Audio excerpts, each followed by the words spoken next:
Hey guys, I'm PhilInTheBlanks. Welcome back to Let's Play The Legend of Zelda: A Link to the Past.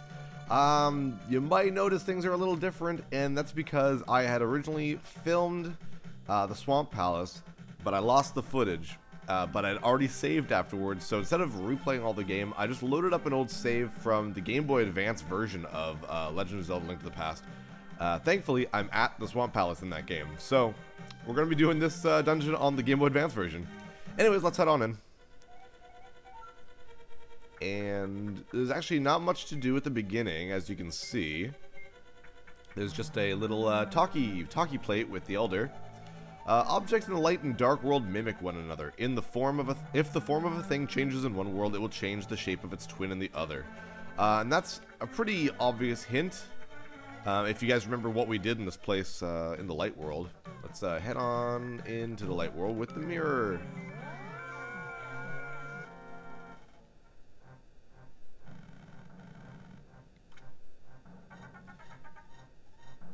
Grab the switch and open the floodgates.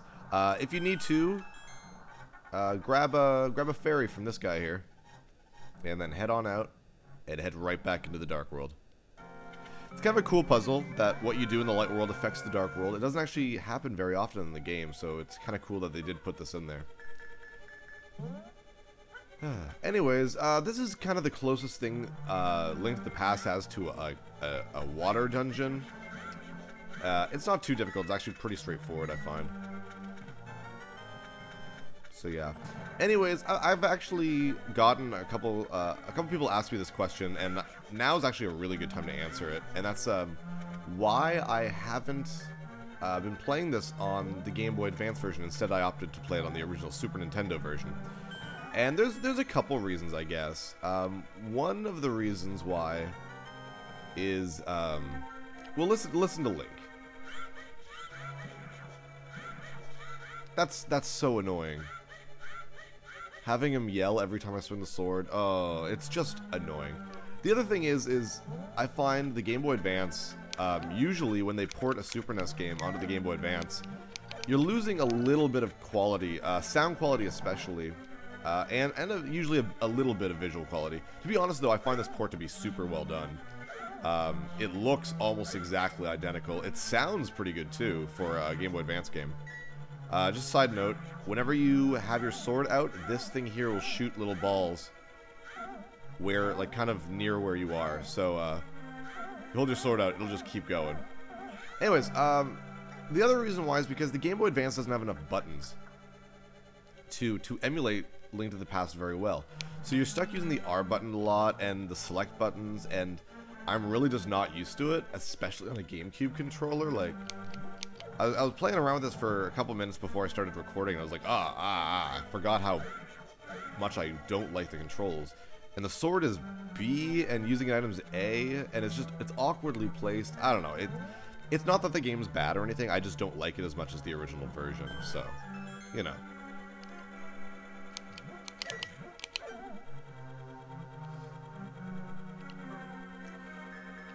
Use the hammer here, and there we go.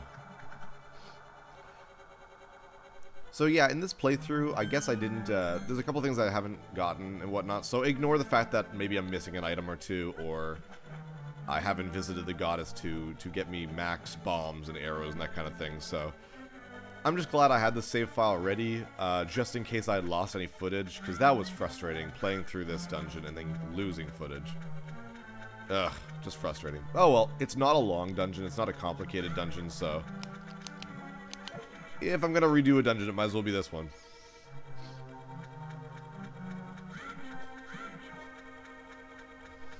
Actually, another thing I wanted to kind of talk about, like, I'm surprised I haven't brought this up yet, but The Legend of Zelda: A Link Between Worlds is about to come out. I'm taping this episode, I'd say about a week or two, like a week and a half before the game comes out. So I'm not sure if the game will be out by the time this episode goes up online. Here's a big treasure chest. We don't have the key yet, of course. But man, am I the only one who's like super looking forward to it? Like a direct sequel to Link to the Past? Yes, please. Oh man, I'm totally looking forward to it. A lot of people are complaining about, like, really silly things, too, by the way, about that.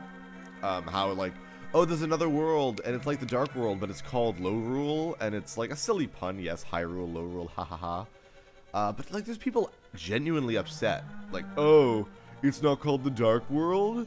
It's called Hyrule? That's stupid. And they have their own princess? Like, they're getting so butthurt about these things that don't matter. And I'm like, why can't anyone just, I don't know, enjoy the fact that we're getting a sequel about this, like, from a sequel to this amazing game. And we're going to be able to visit this world again. And, like, people just like to complain about absolutely nothing. Anyways, that's my rant, I guess, on that. I made the mistake the first time I recorded this. Make sure to hit that crystal again so that the blue is up. I think the blue, yep. Forcing you to take the kind of long way back. Because it needs to be like that for a little later on, and you don't want to have to backtrack like I had to earlier. But yeah, anyways, I find so many people get upset about the stupidest things when it comes to video games. They'll get right upset about like something not being true to the original, or a change that they did, or something just so inconsequential. And I don't know. I just wish they'd shut up about it. I don't know. Everyone's just so negative, I guess. I want to be happy and positive about video games, not like be all upset over every little thing. I don't think that, yeah, there's nothing up here, whoops.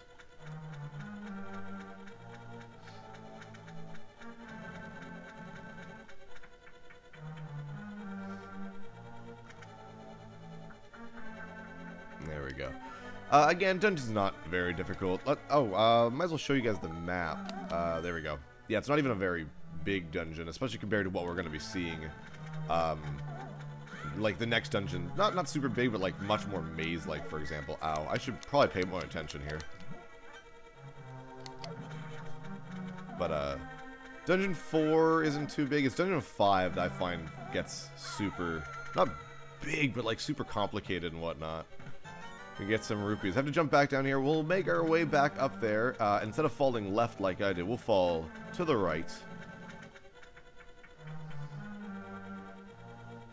You'll notice I'm just kind of going exactly where I need to go because this dungeon is so fresh in my mind, like from doing it like a day ago, like yesterday morning is when I taped this episode originally. There we go. And here's what I was talking about. If you hadn't hit the crystal again, these would be up and you'd be forced to go back and hit it, and that's just annoying as crap. I don't know why I'm getting these. I'm at 1,000 rupees and I'm not going to be continuing on this version of the game, so it's not like I need anything. Oh well, whatever. So we can make our way back to the big room, and it's a little bit long, a long way to go. I'm gonna fast forward. I'll meet you guys there. Okay, so head up here, and we'll get one of the more useful items, the hook shot. I think this is the first game that actually has the hook shot. That's pretty nifty. You can use the hook shot, and you can grab like pots and skulls, and super useful weapon. Because it also can defeat smaller enemies, and just like the boomerang, it stuns some enemies. So it's actually better than the boomerang in my opinion. Though I love the boomerang. Over here, take these guys out, and you won't get electrocuted, by the way, if you hit these guys. So switch here, just like in the the Dark Palace. There we go. A statue will keep it open for you. Head on over here. Don't go through that door. Go through this door instead. Head on down. There we go. If you went the other way, basically you would be on the other side of this thing, and you wouldn't be able to do anything. So you have to come back and hit this anyways. Gets rid of all the water.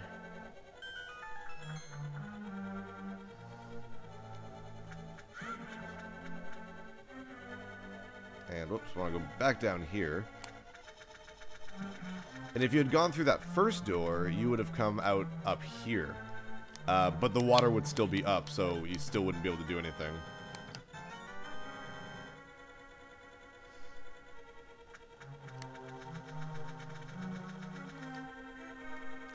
Alright, and here, go up here, and you'll see that there's nothing here, actually. There's only a few skulls and a couple enemies. Or just one enemy, and then those guys over here. If you take a look at your map, which is this button on the Game Boy Advance, you'll see... Where am I?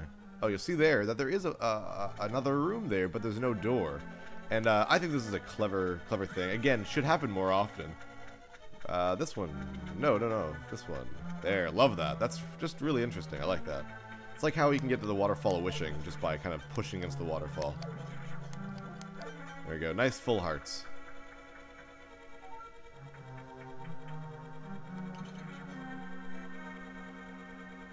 Oh yeah, and here there's the rapids are pretty strong here. You really have to push. Ah, darn it. There we go. Pressing the A button on the GameCube controller. I'm not sure what it is on the Super NES. Probably the B button. To kind of speed up. Bomb this wall. And there's actually like nothing here. I don't know what the point of that is, to be honest.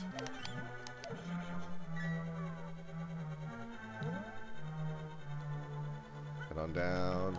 Careful these guys. Whoa. There we go. And make sure you have the hook shot on, because you do need the hook shot for this. Pretty sure anyways. And we'll take down Argus. Use the hook shot. You can pull those little, oh come on, cloudy, bumbly things away from him to attack him.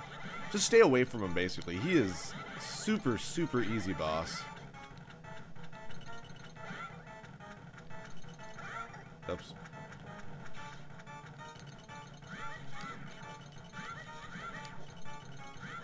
Just keep doing that.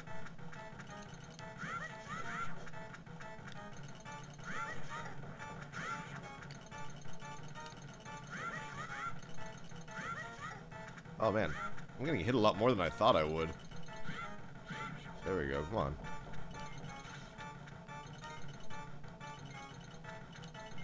Oh, come on. Stop hiding inside of him. There we go. When you finally get the last little puffball, Argus kind of goes nuts. Charge up your sword, be on the move, he'll land, swing. Just keep doing that. Take, I think, 3 or 4 hits from the charge. Swing. There we go. Super easy. And again, you should have fairies, so if you die, not a big deal. And there we go, our second maiden. Awesome. Hooray. So, with that, we got a little bit more story from the second maiden. Phil, thanks to you, I was able to escape from the clutches of evil. Thank you. The Triforce will grant the wishes of whoever touches it, as long as that person lives.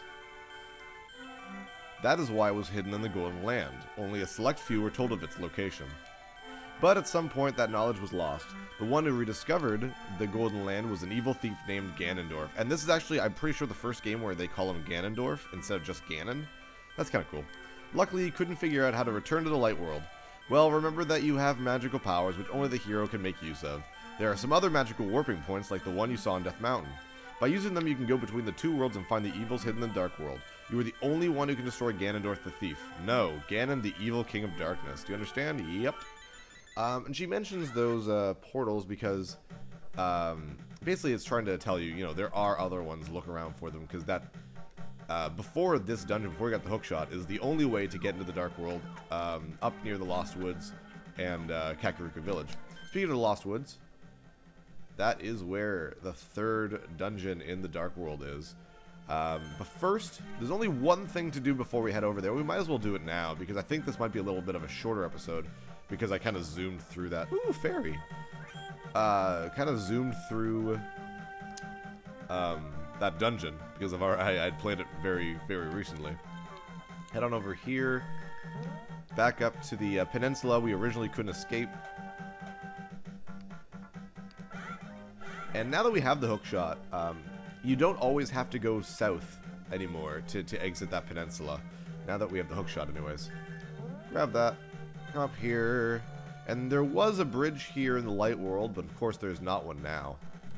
There are scary friggin' skulls. But up here...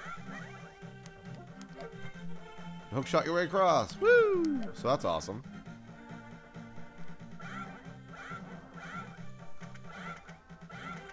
Come on. Wow, that takes a lot of hits. So we're going to head over to where the entrance to Death Mountain is in the Light World. Right near where the lumberjacks were. Oh, also, you notice this arrow, kind of skulls. Never a good sign, arrow skulls. But let's grab our shovel. Wrong one. Hey, awesome. So that's pretty cool. Anyways, head up. Head up, head up, head up, head up, head up, head up, head up. Head up, head up, head up. Ow. Ow. There we go. This is where we could have entered the Death Mountain. Head on up. Be careful. And get your hook shot ready. There we go. And... oh, right. You also need the magical cape. Turn yourself invisible. Haha. I knew that would be useful. There we go. Another piece of heart. And now, actually there is, I guess, one more thing to do. Oh, right. I'm invisible. I don't have to worry about getting hit. Never mind. There we go. Head on back down to, whoops. Like, the, Thieves Village, or the, what was it, the Village of Outcasts? I don't know, there's different names for this area. Ignore this guy. I forget which house it was. It's not this one. Though, if you go back in, there's a lovely picture of Mario right here with what looks like an H on his hat instead of an M, so I'm gonna call him Hario. With the magic hammer, and I should have gotten this earlier, but whatever. Go in here. Nope, wait, nope, nope, nope, nope, sorry, wrong way. Where the hell is this?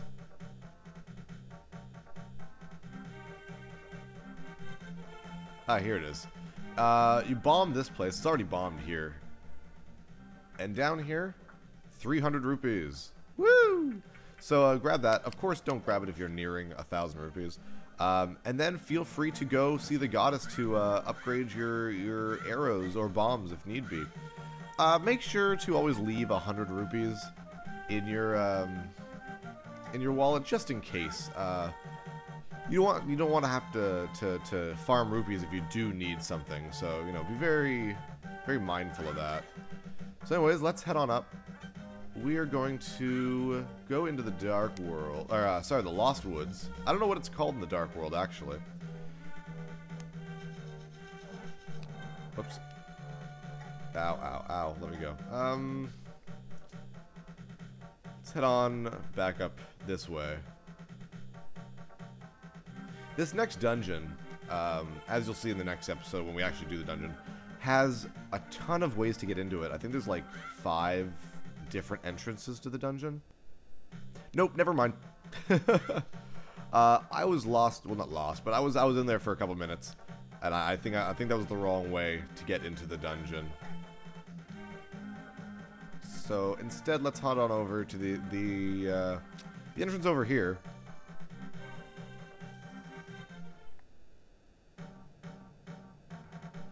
Ah, crap. Ah, come on. Oh, well, I'm not really trying to be super careful because this is not my Super NES playthrough.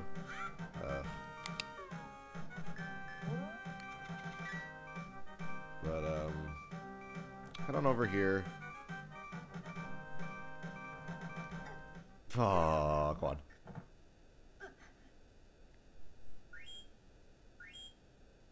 There we go. Again, who cares? Not my normal playthrough. And there we go. And here is the first entrance I'll be taking. Probably. That might change by the time I start filming the next episode. This is probably the next the first entrance of the 3rd dungeon. We will take care of that next time, guys. Again, sorry about having to play this on the Game Boy Advance version, but whatever. So next time we'll be back on the regular Super NES version. So yeah, I'm PhilInTheBlanks. I'll see you guys next episode on the next episode of Let's Play Legend of Zelda: Link to the Past.